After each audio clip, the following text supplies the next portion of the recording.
when the flash hit you. You could see the x-rays of your hands through your closed eyes. To say it was frightening is an understatement.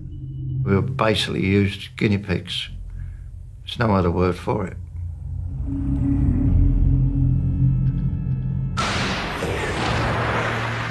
The threat of nuclear war hasn't been this high since the Cold War. We will have no choice but to totally destroy North Korea. To better understand this existential danger, I want to speak to soldiers who've experienced atomic bomb explosions up close.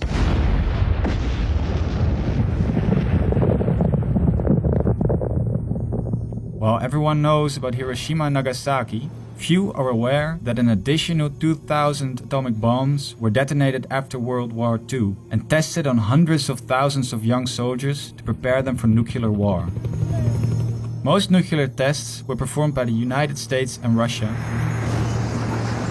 but 20,000 British soldiers were also involved. These missions were secret, and up until recently, the veterans weren't allowed to discuss them. Only a few of these men are still alive today. I've been invited to a reunion of atomic veterans in a village near Bristol. The veterans have traveled from all over the country to share their experiences. I wonder if they're more concerned about the threat of nuclear war than my generation is, as they have experienced the power of these weapons firsthand. And it's 167. 167. When I arrive, the room is full of old men playing bingo. Hello, I'm Wester. I'm Wes. Wes. It's hard to imagine that they have seen atomic bombs detonate.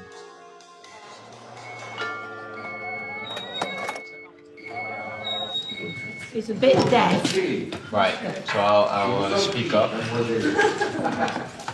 My name is Peter Barnard.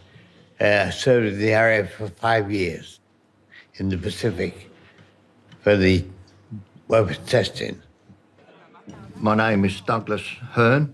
When I was 21 years old, I was sent to Christmas Island and witnessed 5 nuclear detonations. That was the defining point in my life that governed what my life was going to be like from the moment I saw the first one, stood in front of it. My name is David. At the age of 18, they sent me to the nuclear test site. It was utter devastation.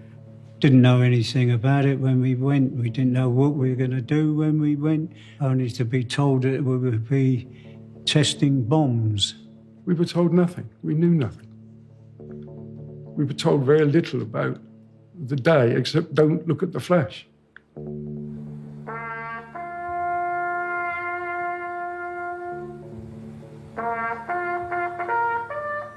Can you describe the day that the nuclear bomb was dropped?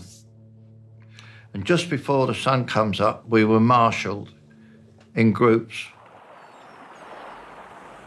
I went out on the aircraft carrier, the Warrior, and we was told to face the stern of the ship, the back of the ship.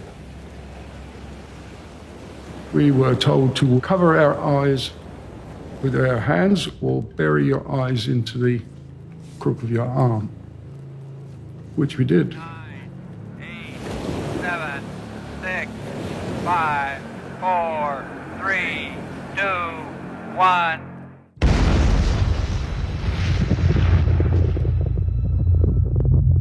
To say it was frightening is an understatement. I think it shocked us all into silence. When the flash hit you, you could see the x-rays of your hands through your closed eyes. It was just sheer brilliant light. So I've never seen anything like it, never had done. In the process of hands over your eyes, you saw every bone in your hand. If I was looking at you now, I would see all your bones. You would see all the blood vessels and everything, the bones a lot. Then the heat hit you, and that was just as if somebody my size had actually caught fire, then walked through me. It was an experience that was absolutely unearthing. It was so strange. Some of the lads would stand up, but about 30 odd seconds later, you'd get the blast, and the blast would knock you flying. And there were guys with bruises and broken limbs. We couldn't believe it.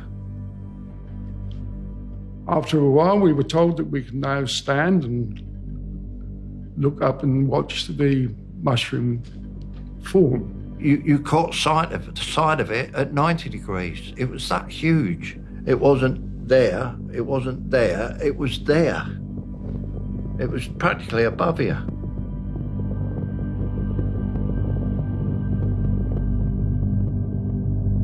All they saw was this rising fireball, a colossal fireball just going up, and thunder, lightning, you name it.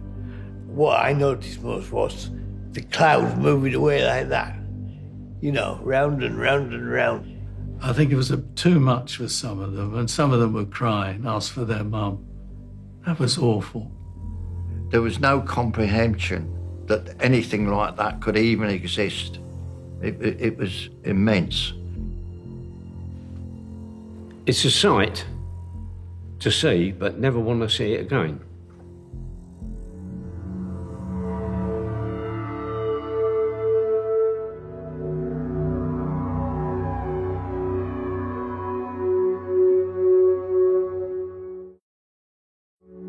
Over a 10-year test period, there were 22,500 personnel. In 2013, we estimated that 18,500 of us had died. And the reports that I'd seen, nobody had died practically of natural causes. They all died of leukemias and cancers and carcinomas of one sort or the other. Does this correspond to what radiation does to a human body? The thing is, guys couldn't have children. People's children suffer from numerous ailments and things that come out, twisted bones. How did it affect you and your children? I married when I got back to the UK, and my first daughter was born in 1960. And sadly, by the time she was 11, she developed a problem which completely changed her appearance. She grew a hump on her back. She started to grow hair all over her body. We had to shave her twice a day. She sadly passed away in my arms. My youngest daughter, I think, is the worst. She's had everything wrong. Everything, and it's still going wrong. She lost all her teeth, same as I did. I lost all my teeth. Within a short space of time, they all went black. I had cancer on my face that came up here. You can't see the scar. It's only a little pimple, but it was cancer. And it was also on my back. And the other thing which devastated me, took me a long time to recover from this. And I will never forgive the authorities for putting me in this situation. I couldn't have children.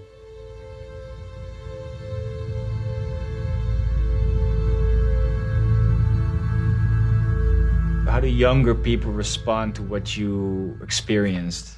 First of all, we were not allowed to talk about it. And it was a good number of years before we were even allowed to talk about our experience. We were never allowed to talk about our duties out there. Did you, after this happened, speak about it with your mates? No. Family? No? No. So I don't want anybody to know what we done and how we done it. The veterans say they were sworn to secrecy and couldn't talk about it until the late 90s. Not even with their families. If they did, it would amount to treason and they'd face a prison sentence.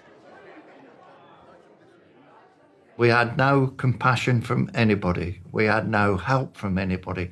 And we still have very little. And for a government to do that to its own people is absolutely disgraceful.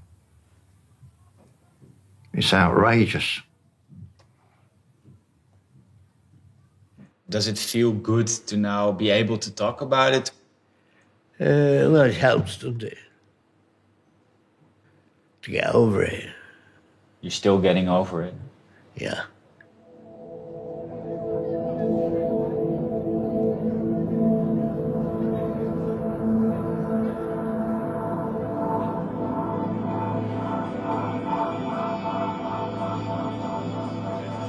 What would you say to our generation? How should we go about this nuclear threat? Our generation doesn't know, do they? They don't know what's happening. My wife sometimes says to the hospital, he's been under 2 bombs. And they think, who's that silly old fool? You know, what's he romancing about his being a bomb testing site? They have no idea. They have no idea about anything. I think young people ought to be educated to the events that took place in those 10 years. The onus is now on the young people who are coming to take our place to get rid of these weapons. You know, because you are the people who have got to deal with it. And the younger generations that come behind you, with the rights of education, they will do that. Hearing about the suffering nuclear weapons have caused the veterans and their families, and how they were manipulated and lied to by their government, makes me wonder if we're naive to think today's leaders will act more responsibly. The veterans say it's up to the younger generations now. But will they take action, and can leaders be influenced?